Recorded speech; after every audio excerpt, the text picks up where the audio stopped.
What's going on, ladies and gentlemen? Welcome back to another episode of Auto Auction Rebuilds, where today we are going to attempt to get the Dodge Darts computers all talking to one another, thanks to a couple people from Facebook that reached out to me and told me that this car needs a proxy alignment.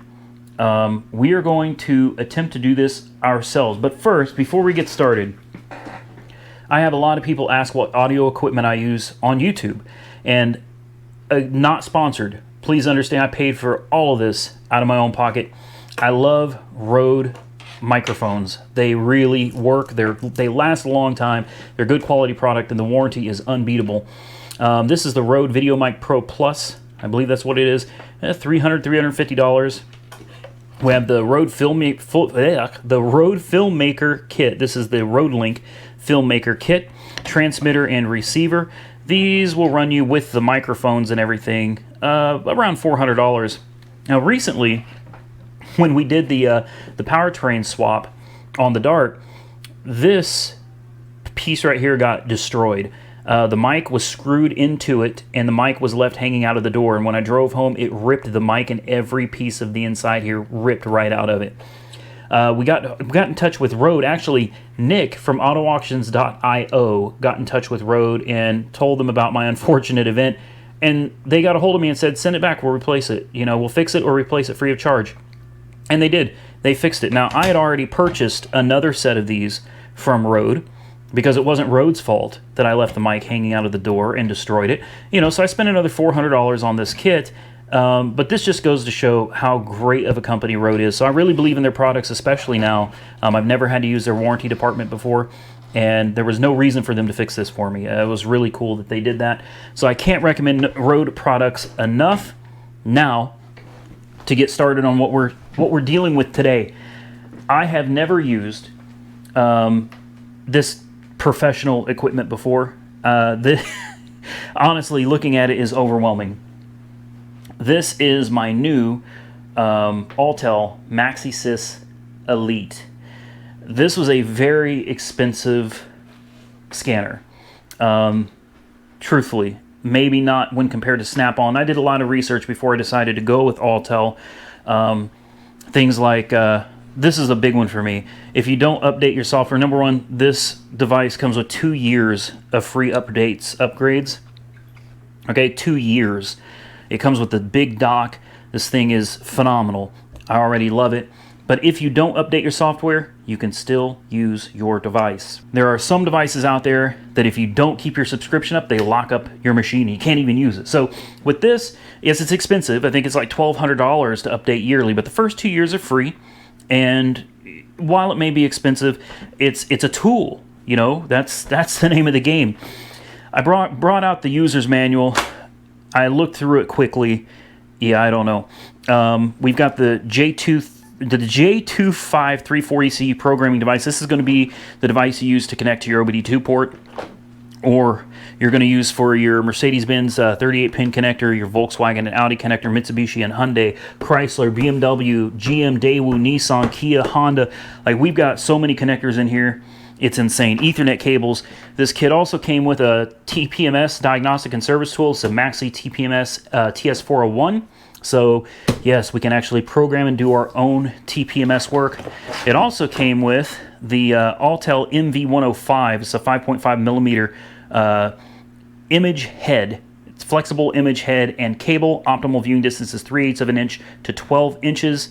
And this is waterproof, I believe. Yes, waterproof to 3 meters or 10 feet, 0.3 megapixels. So while that may not sound like much by today's standards, this is basically a borescope. So excellent setup right here, and it was all paid for by yours truly. So again, I want to make it very clear, this was not sponsored. This stuff cost me $3,400 and change, and that was with a $200 discount that I got from Amazon. And yes, I did verify before I purchased from Amazon that this was not a Chinese seller.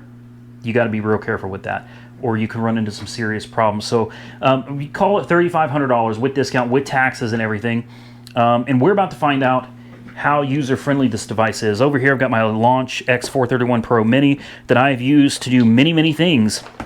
This has been a great device also, but I have not been able to get this one to do a proxy alignment. And I know you're probably thinking $3,500 so that you can do a proxy alignment. The dealer would have charged only $120 for this. And you're absolutely right. The dealer wanted $130 to do the proxy alignment, but I've already spent $300 at the dealer, so you're looking at almost $500. I've got a current offer on this for $500. We can almost knock $500 off the price of this, plus the money it's going to save doing these repairs. And when you're starting to work with these newer cars, they have all these different modules and computers that all have to be synced up. In the long term, looking long term, not looking at tomorrow, next week, or next month, but more long term, this tool should save us a lot of money. We can even reflash ECUs, TCUs, TCMs, PCMs, ABS, whatever modules. We should be able to reflash using the J2534 programming device. You still have to pay a small fee to access the dealer's website or the auto manufacturer's website to get the software for it, but you can do it yourself. So without further ado, we're going to take this thing out to the dart, and we are going to see if we can perform a proxy alignment, and if that solves our rack and pinion issue, as well as the flashing odometer. There's the Harley truck. We think the battery's gone bad in her, so I'm trying to rejuvenate the battery. Now, like I said, I have never utilized a tool like this one before, so I don't really know exactly what to expect, but we will get out of the rain here. And we will plug in our programming tool somewhere down here. There she is. There we go. Now this is Bluetooth. Let's get this door closed. Turn the ignition on. And we'll make sure everything's turned off here. All right, we got power, and it should show here in a minute that it is synced to, there we go. Looks like we are connected through Bluetooth to our MaxiSys Elite here. And from here, I don't really know what to do. So we're gonna go to Diagnostics, and I think it's gonna be somewhere in like special functions or something. Boy, this thing is actually kind of big. Good Lord. Okay.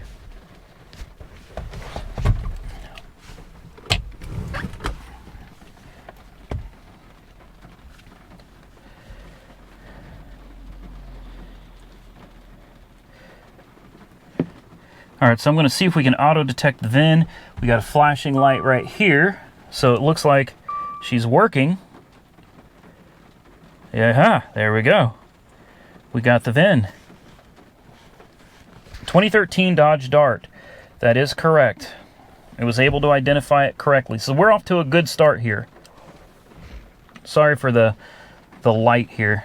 Hot function, let's see what that does. Tire pressure, immobilizer, steering, windows, doors, throttle, headlamp, seats. That's not what I was looking for. Diagnostics.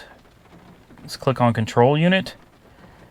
Should we do powertrain? Let's try powertrain. Let's do engine control module. Okay. Special functions. Let's see if we can get a, please have a special alignment, or a proxy alignment. Active grille shutter, cam crank relearn, check odometer, learn throttle, exhaust phaser, check VIN, code validation, reset memory, reset ECU. That doesn't look like what I'm looking for. Okay, so somewhere in here, after just pushing a bunch of buttons, which is probably not the optimal way of doing this, I've found that it says the VIN is not valid on the rack and pinion. Press OK to rewrite. And now it says, please input the VIN. So what we have here, we have the VIN number down below. I'm going to try to type in the VIN of the car and see if that will successfully rewrite the VIN and make this work. All right, so I entered the VIN number, and I'm going to tell it yes. Establishing communication.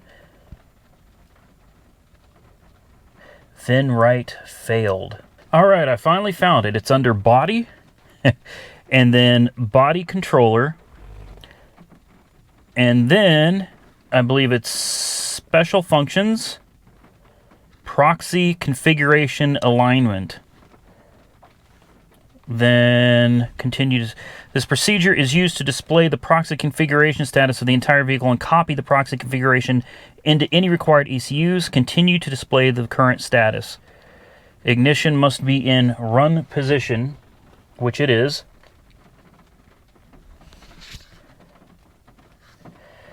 Okay, EPS, the electronic power steering, is not configured. It looks like everything else is good except for the electronic power steering. Establishing a connection. See what happens here, folks. The anticipation is killing me. Please continue to realign the following ECUs. The EPS. Okay. Establishing communications. Are you nervous? I'm nervous because if this works, the dealership couldn't even do it. The proxy configuration has been aligned successfully. Please close the procedure, switch off ignition, shut all doors, unplug the diagnostic tool from the connector, and wait for the bus to go to sleep. After the bus is asleep, wait 2 minutes, then you can reconnect the tool to the vehicle and return to the proxy alignment procedure to see the new proxy status. So that's what we're going to do. All right, ladies and gentlemen, I know that this brightness here is just killing me, but everything says configured now. Configured. Even when you go to, what was it, EPS? EPS, electronic power steering, is now configured. How about that? I think I just accidentally pushed the wrong button. All right, we are going to now relearn the steering angle. Typically after you perform one of these functions see, it already says that everything is aligned at this time. So we will escape from that. And we will then go to the EPS and see if we can realign the steering angles. And hopefully, fingers crossed, everything will be good to go. Before I forget, remember, this is my first time doing this. I decided to try to rewrite the VIN, and it says, please check to verify the VIN is right. And I've got the 1C3D blah, blah, blah, blah, blah in here. That is the correct VIN to this car. Let's see if it'll program it. VIN right failed. So we are definitely having an issue rewriting the correct VIN. ECU has been reset on the power steering. Service power steering is still coming up on the dash. Fun. Okay, so I think we figured out what the problem is here. What we did accomplish with this tool that we could not accomplish at the dealership was the proxy alignment. So you folks from Facebook that got a hold of me and told me to do this proxy alignment, you were 100% right. Proxy alignment is complete. But the issue is the VIN number. This is where it gets a little confusing. The VIN number that they use on the rack and pinion, the EPS module, is not the VIN number of the car. Yeah, they've got a unique identifier on that, and I figured that out because I've got the VIN number that's pulling up from the rack and pinion in this car. It's able to read it. The rack and pinion works. It's just a VIN mismatch. The rack and pinion works exactly as it should. It's just a red light on the dash that says check power steering or power steering fault. Other than the light, there's actually nothing wrong with it. It works absolutely fine. But when I pulled the VIN number from the MaxiSys Elite and I compared it to the VIN number on paper, it's a totally different VIN number. In fact, there's not even the right amount of digits for it to be a complete VIN number. And they've got like the first 4 or 5 digits of the VIN number all the way at the end. It's a completely weird type of VIN number. So that's why the VIN write is failing. It's failing because you can't just input the VIN number. It doesn't work like that. So what are we going to do? Well, what we're going to have to do is get the car up in the air. Not today because it's raining. We'll have to postpone this video. You guys will never see a difference, but we'll have to wait till it's dry out. We'll have to get this car up in the air. We're going to have to slide the old rack and pinion basically just underneath the car and plug it into the connectors. All right, so here we go again.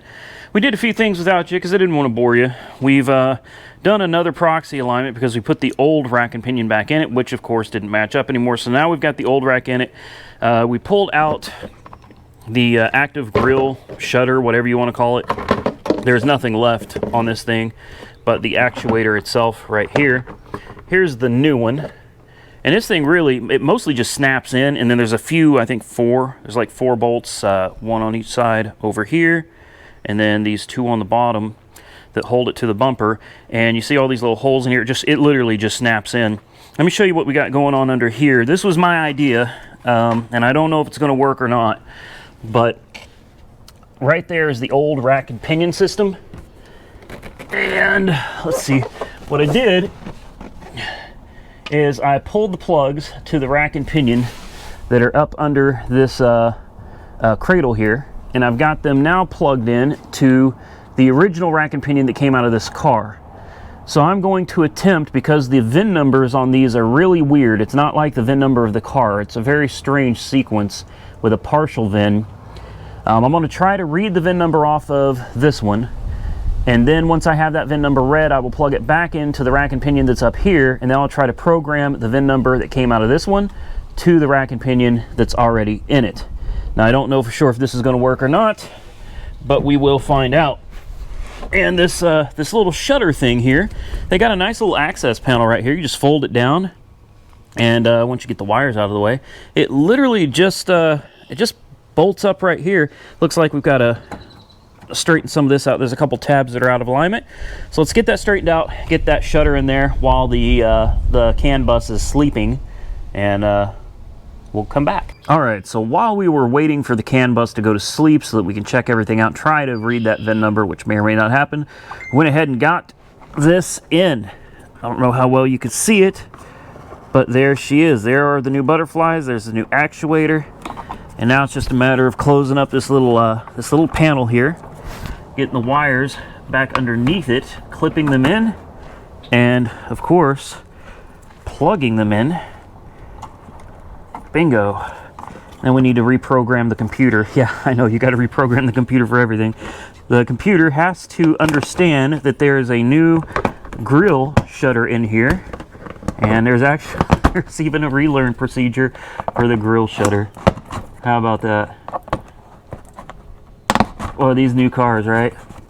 I'm gonna pull that out of there. There we go. Should be good as new. I love this tool because even though you don't know, even though you may not know how to use it, it'll walk you through it.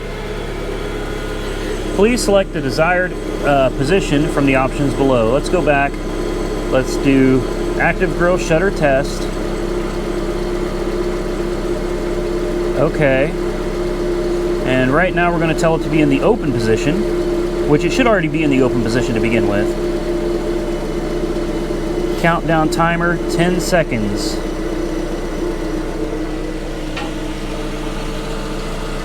I guess, okay, the shutters are open. You can clearly see them. You can see clear in there. All right, now let's try closed. And we should be able to watch the shutters close themselves. There they go. Look at that. The shutters are now closed. And now we'll open them again. You should be able to watch and see those shutters way back in there open up. There they go. And now they're open. All right, so the active grille shutter works. Now we'll tell it we're done. Everything seems to be working. Let's see if we're still getting a code for the rack and pinion. Doesn't look like we are. Look at that. There is no steering light on the dash. But we're not done yet because we still have the original rack and pinion plugged in. And we've got the traction light on the dash. That happens whenever we plug in the VCI right here. Not sure why it does that, but it does. When you unplug it, everything go back to normal. So we have no steering issues right now. I have screenshotted the VIN number, and let's try plugging the other one back in. All right, guys, we are back. Take a look at this. The VIN number. This is the VIN number to the rack and pinion that's in the car right now. You can see it ends with 78AH. We're looking right here. You see what I mean by how screwy this VIN number is? Now take a look at the VIN number that originally came out of the car. This is out of the other rack and pinion. It ends in 78AC. It's just a slight difference in numbers. And we're going to reprogram this VIN to the one that came out of it originally. At least we're going to try. This is what the Dodge dealer said they could not do. So it is 680 80078AC, and then it looks like a space. It doesn't let you put a space in here. That's interesting. I'm going to try this another way. I'm determined, man. And if we can't get it, we can't get it. VIN is incorrect. Okay, so for whatever reason, the VIN number displayed is kind of off the wall. That's a very strange VIN, and that's definitely not the VIN to the other car, but this is what the original rack that came out of this car said it was, and it will not let us do that. Now, if we try and enter the VIN number to this car, where is it? We'd start with a 1. There it is right there. This is the actual VIN to the car, and it says, please verify the VIN is correct. Yes, and then it will say failed. VIN right failed. All right, ladies and gentlemen, we tried. I've done everything I can do at this point, and it looks like we've got everything taken care of. All the codes are cleared with the exception of one code, and that is the VIN mismatch on the rack and pinion. We have successfully completed the proxy alignment, and still we cannot rewrite the VIN to that module. And unfortunately, the module is like built into the rack and pinion, so there's no fixing it without dropping the cradle and swapping it out. To me, it seems kind of stupid because the rack and pinion works fine. The electronic power steering is actually working. It's just an error because the VIN doesn't match. So either we will drop the cradle, swap out the rack and pinion just so it matches, or we will send it just the way it is, and maybe I'll send the rack and pinion with it. I don't know. I think we're going to get it ready for sale. I got to get it down to Mike. We got to do that back bumper. Hopefully that'll come up in a video here soon. I want to get that back bumper painted, and then I'm going to sell it. And you know, hopefully we can pull $5 to $6 grand out of it. I think that would make for a good flip, a good profit.